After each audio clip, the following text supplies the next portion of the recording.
So let me get this straight, yeah? You're hiding behind a copyright strike and you think that's gonna save you? You know it tells me what part of the content is copyrighted, right? I can just cut it out and re-upload it. Unfortunately for you, not only am I way smarter than you, but I'm also extremely petty. So whether you were here for the original or you're just discovering this video through the re-upload, it's time for me to relive nostalgic memories from like a week ago. Anyway, here's the re-upload, enjoy. Previously on Dragon Ball Z, me and a Five Nights at Freddy's fan did battle in the YouTube comment section. Truly sacred ground where only the most civil of discussions take place. So this all started about a week ago when I made my first video theorizing on how old battle passes might come back to Fortnite. Unfortunately, Withered Bonnie whatever the fuck didn't take kindly to my video. And if you're an astute observer, you'll notice he punctuated his first comment with "get a life." However, in both his original comment and his response to my response, all he does is make claims and doesn't substantiate anything with evidence. And then he brings the hammer down, leaving us on an ominous note as he says, making a video on this. Fast forward to about half an hour ago when I got a notification. Now, only people close to me in my personal life would know this, but I have often said for as long as I can remember that when I became a big content creator, I wanted people to hate on me. Because imagine how important you feel that someone took the time to make a thumbnail, title, and edit together an entire video talking shit about you. Unfortunately, I only got about half of my dying wish because to call this video that we're about to look into edited is extremely generous. I sincerely apologize to the unfortunate souls that had to watch that response video completely unedited. But out of nothing but love and appreciation, I decided to edit this video before responding to it, cutting out all the unnecessary music. So don't ever say that I'm lazy or that I don't love you again. I'm the one and only reason you're not about to have your ass blasted with Source filmmaker Shrek Thomas the Train Engine 2015 derp-esque humor. It talks about how Fortnite cannot be sued by its players because, well, we signed an agreement, which, true, we did sign an agreement. It didn't stop the FTC and millions of players of suing Fortnite and getting refunds for being scammed into buying skins. Man, that would be a really good debunk if the lawsuit wasn't from almost a month ago, whereas Fortnite's end-user license agreement was updated within the last 2 weeks. And funny enough, not too long after they updated the end-user license agreement, that's when they brought back Renegade and Ariel. It's almost like you have no concept of the sequence of events, isn't that strange? Renegade Radio was never advertised as exclusive, so why wouldn't they bring it back?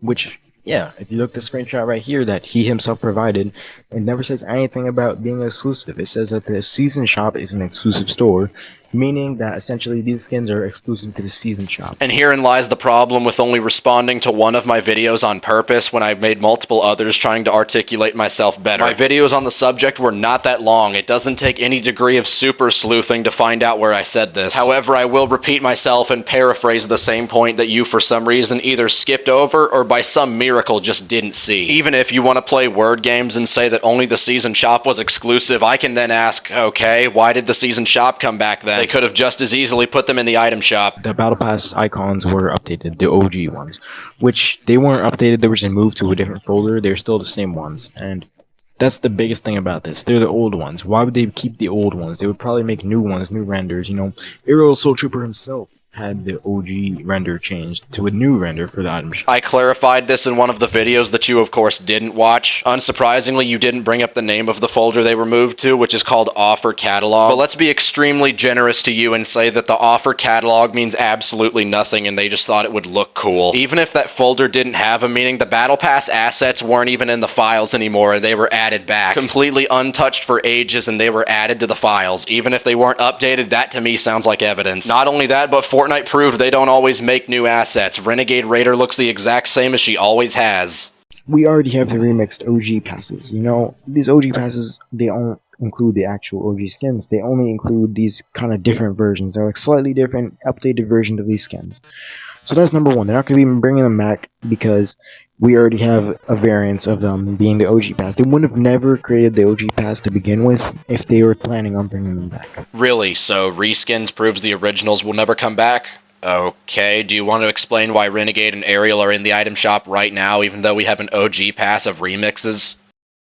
Number one argument I hear against this is the existence of the OG pass. Why would they be making remixes of skins if they're just going to resell the originals? And to that I say, I don't know, but they already fucking did it. We got remixes of Renegade Raider and Aerial Assault Trooper, and yet they still came back to the item shop. That to me says that any Fortnite skin can come to the shop at any time. Don't even waste my time trying to debunk me if you're not even going to listen to all of my points. And especially don't try to destroy my image and call me a liar if you're not even going to listen to what the fuck I said. Number 2, these OG passes that we're talking about only have 3 skins in them. There's only Skull Trooper, Renegade Raider, and Aerial Assault Trooper remixed versions in them. The original Battle Passes were 100 tiers to 75 tiers. 75 tiers being Season 2. The Season 2 Battle Pass had 70 tiers.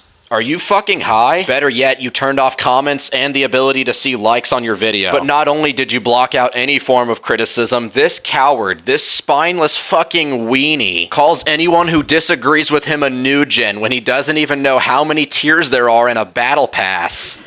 If these, newer seasons are going to be shorter like they've been saying, then, they're not really going to be able to be, getting all these tiers. Why not? The reason the Battle Passes did so well in the first place was because of the limited time to buy and grind them. I think 70 tiers in a month is extremely doable, especially with the new XP system and all of these maps people use. The fact that we only have 3 skins, that's how quick this season is. There's no way they're going to be giving us 10 skins. Each Battle Pass only has 8 skins if you include the secret skin. That's how I know you're huffing spray paint. It's just really strange that someone who so loosely throws around the term new gen can't even tell me how many skins and tiers there are to a Battle Pass.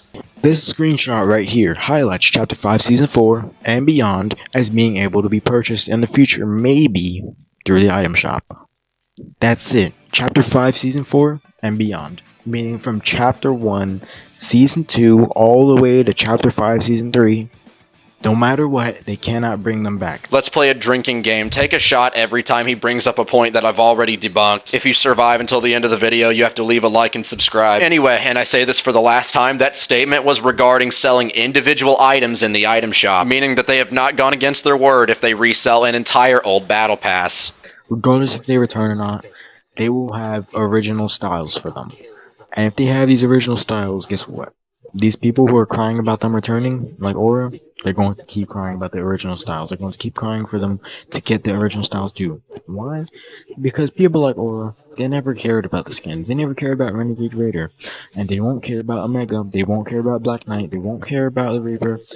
They won't care about any of those skins. Because if they wanted to, if they liked the Drift, they have a million reskins of Drift in the item shop right now. Most of the skins that I want don't have reskins. And let's take Drift for example. Drift has an entire starter pack of 3 skins dressed like him in the item shop, and none of them look even remotely like him. The best reskin Drift ever got was Catalyst, and she's exclusive to the Season X Battle Pass, which I do have on my old account, but I digress. And I'll say it right now on record so I can't back out of this statement. Even if skins like Drift and Dark Voyager were frequently in the item shop, I would still buy them because I like the way they look. I sincerely do not give a shit about skin rarity. We're too old to be busting nuts looking at Fortnite skins and freaking out about how long it's been since they were sold. He spends the rest of his video basically backpedaling and saying even if the skins did come back, they would get OG styles. And there's an actual reason I don't think they should get OG styles. They maintain exclusivity, which is the only reason people still buy Fortnite accounts. If we never got purple and pink edit styles for Skull Trooper and Ghoul Trooper respectively, they wouldn't be sold on accounts. And he tries to argue that even though I don't know why. If you don't have a special edit style proving you've had a skin longer than me, odds are you're not going to get a sale on that account, which is exactly what Epic wants to combat. At the end of the day, Epic has every reason to not give you any exclusivity, but if they choose to just because they want to, that's fine. I don't give a shit. Stop assigning your self-worth to Fortnite skins. Stop spreading false rumors about me and calling me a liar, even though I've made multiple videos rectifying my mistakes, which you intentionally chose not to cover. Stop saying that I'm crying just because I'm making videos on a topic that I'm interested in when you're doing the exact same shit. And last but most importantly, get a wrench to dislodge my dick from the back of your throat. If he makes a response to this response, I'm not touching it again. I don't care. And the only reason I'm making this video is because I enjoy talking shit while educating people at the same time. It's a win-win. It's been real. Take it easy. See ya.